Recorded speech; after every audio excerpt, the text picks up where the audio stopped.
Isaia toko fa sivy amby roapolo. Hovakiana ny teny amin'ny anaran'i Jesosy Tompo. Loza ny Ariela, dia i Ariela tanàna nitobian'i Davida. Ampio taona ny taona, aoka ho tafatsingeringerinà ny andro firavoravoana, dia ampahory an'i Ariela ao. Izy fisetohana sy fitarainana ao aminy, ary ho tonga fatana alitara tokoa izy amiko. Hitoby manodidina anao aho, ka asiako miaramila anao fahirano anao, ary anangana manda aho mba amelezana anao. Dia ahetry anao, ka hiteny avy ao amin'ny tany, ary avy ao amin'ny vovoka no hibitsibitsianao. Eny, hivoaka avy amin'ny tany tahaka ny any mpiantso ny fanahy maty ny feonao, ary avy ao amin'ny vovoka no hibitsibitsianao ny teninao. Kanefa ho tonga tahaka ny vovoka madinika ny fahavalonao betsaka, ary ho tahaka ny akofa entin-drivotra ny mpampiorohoro maro. Eny, ho avy tampoka dia tampoka izany. Avy amin'Andriamanitra tompon'izao rehetra izao ny famalihana, amin'ny kotrokorana sy horohoro-tany ary feo mahery, tadio sy tafio-drivotra ary lelafo mandevona, ho tahaka ny fahitana amin'ny nofy amin'ny alina. Ireo firenendrehetra izay mivory amelen'i Ariela, dia izay rehetra mivory amely azy sy ny mandany ka ampahory azy, dia ho tahaka ny olona noana izay manonofy mihinana, kanjo noho ny mahatsiaro izy dia foana ihany ny kibony, na koa tahaka ny olona mangetaheta izay manonofy misotro, kanjo noho ny mahatsiaro izy dia indro ana sady mbola mangetaheta ihany. Ho tahaka izany ny firenena rehetra izay mivory amely ny tendrombohitra ziona. Mijanona ianareo ka mitalanjona, tapeno ny masonareo ary aoka ianareo ho jamba. Mamy ireo nefa tsy tamin'ny divay, mivembena izy nefa tsy noho ny toaka. Fa ny Tompo efa napidina fanahy mahasondry atory ao aminareo, efa nakipiny ny masonareo mpaminany, ary efa nosaronany ny lohanareo pahita. Aminareo ny fahitana ny amin'izany rehetra izany dia tahaka ny teny amin'ny taratasy voaisy tombo-kase izay atolotra olona mahavaky teny ka ilazana hoe: miangavy anao aho, vakio ity. Hoy anefa izy: tsy azoko vakiana ity satria voaisy tombo-kase.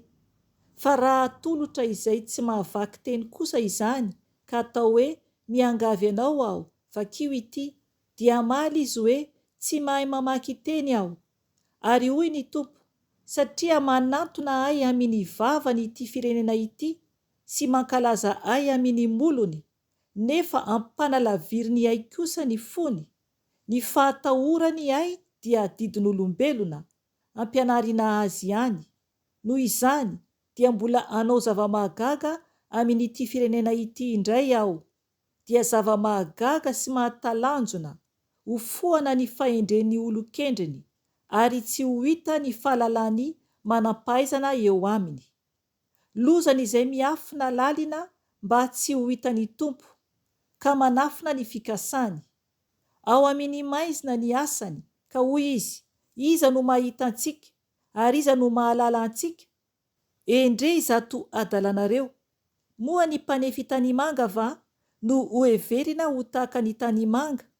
Ny novolavolaina va ilaza izay namolavola azy hoe: tsy namolavola ahy izy? Na ny zavatra voaforona va ilaza izay namorona azy hoe: tsy manam-pahalalana izy? Tsy vetivety foana va dia ovana ho sahy mahavokatra i Libanona, ary ny sahy mahavokatra dia ho heverina ho ala? Amin'izany andro izany dia ho reny marenina ny lazainy boky, ary na dia ao amin'ny aizina sy ny aizo-pito aza dia ahita ihany ny masony jamba. Hitombo ho hafaliana amin'ny Tompo ny ory, ary ny mahantra ao amin'ny olona dia hiravoravo amin'ny ray masin'Israely. Fa tapitra ny mpampiorohoro, tsy ao intsony ny mpaniratsira, ary fongotra izay rehetra tsy misaina afa-tsy ny anisy ratsy, dia ireo izay manameloka olona amin'ny teny, ary mamandrika izay mananatra eo am-bavahady, sady mamadika tsy amin'ny antony ny marina. Noho izany dia izao nolazainy Tompo, izay nanavitra ani Abrahama. Izao nolazainy amin'ny taranak'i Jakoba: tsy hitsanga menatra intsony i Jakoba, ary tsy valuarika intsony ny tavany, fa rehefa hita ny zanany ny asany tanako eo anivon'izy ireo, dia anamasina ny anarako izy, eny, anamasina ny iray masiny Jakoba izy, ary angovitra eo anatrehan'Andriamanitry ny Israely. Ny fanahy diso lalana dia mbola ahazo fahalalana, ary izay mimonomonona dia mbola ahazo lesona ampahendry azy. Hotoizantsika ny famakiana ny tenin'Andriamanitra eo amin'ny toko 130. Loza ny zaza maditra, hoy ny Tompo, manao tetikasa izy nefa tsy avy amiko izany, ary manao fanekena izy nefa tsy avy amin'ny fanaiko, ka ota anampy ota izany. Mandeha midina ho any Ezipta izy nefa tsy nanotany ny hevitro. Hiery any amin'ny fiarovana mafy ny Farao, sy hitady fialofana ao amin'ny alokaloky Ezipta. Kanjo ho tonga henatra ho anareo ny fiarovana mafy ny Farao, ary ho fanala-baraka anareo ny fialokalofanareo ao amin'ny alokaloky Ezipta. Fa tonga hanizoana ireo lehibeiny, ary tonga any anesa ny irany. Izy rehetra dia samy azo henatra noho ny amin'ny firenena tsy mahasoa azy, izay tsy manampy na mahasoa, fa mahatonga henatra sy latsa ho azo kosa. Ny loza anjony Behemota any amin'ny Negeva, any amin'ny tany feno fahoriana sy tebiteby, izay iavian'ny liom-bavy sy ny lion-day, ary ny menarana sy ny dragona manidina, no nitondrany ny arenany teny an-damosiny boriky tanora, ary ny fananany teo amin'ny trafony rameva, ho any amin'ny firenena tsy mahasoa azy akory. Zava-pohana sy tsinotsino namatsy ny famonjeny Eziptianina, koa izany no ny antsoako azy hoe Rahaba, tsy mahefa na inona na inona. Avy ankehitriny, soraty izany, soraty amin'ny fafana eo anatrehany, ary soraty amin'ny boky, mba haharitra amin'ny andro ho avy, ho vavolombelona mandrakizay doria. Fa firenena maditra izy, zanaka mpamadika, zanaka tsy mety miaino ny lalànany Tompo. Fa miteny amin'ny mpahita izy hoe aza mahita, ary amin'ny mpaminany hoe aza maminany zavatra marina aminay. Manaova teny malefaka aminay, maminany afitaka, miala amin'ny lalana, mivilia amin'ny sakely-dalana, atsaharo tsy ho eo anoloana intsony ny iray masiny Israely. Koa izao nolazainy iray masiny Israely, satria mandaa izany teny izany ianareo, sady matoky ny herisetra sy ny fiolakolahana, ka miankina amin'izany, dia ho toy izao ity eloka ity eo aminareo, tahaka izay mivava efa mila hianjera, ka mivohitra amin'ny manda-avo, ary ho tampoka dia tampoka no aharavany. Ho potipotehina tahaka ny fahapotipotiky ny vilan'ny mpanefy tanimanga izy.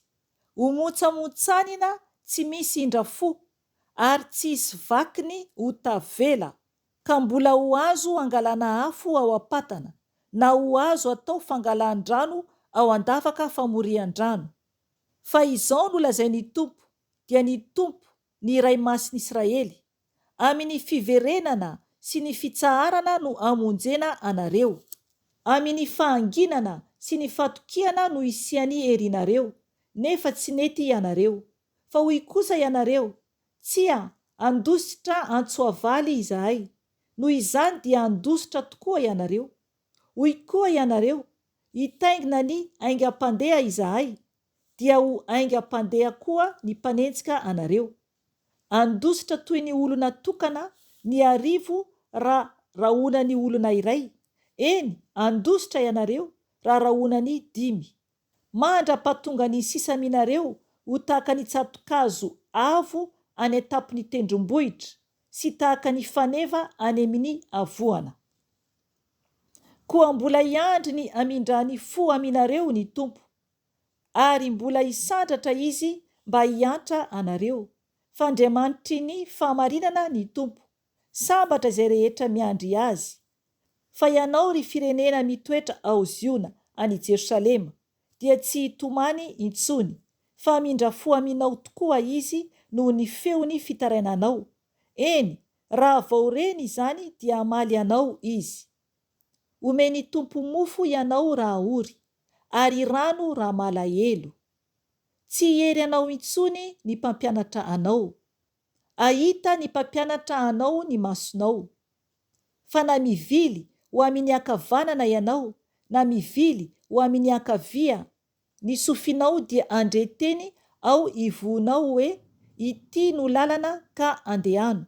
Ary olotoinao ny takelaka volafotsy voapetaka amin'ny sary vongana sampinao, sy ny takelaka volamena voapetaka amin'ny sampinao voarendrika.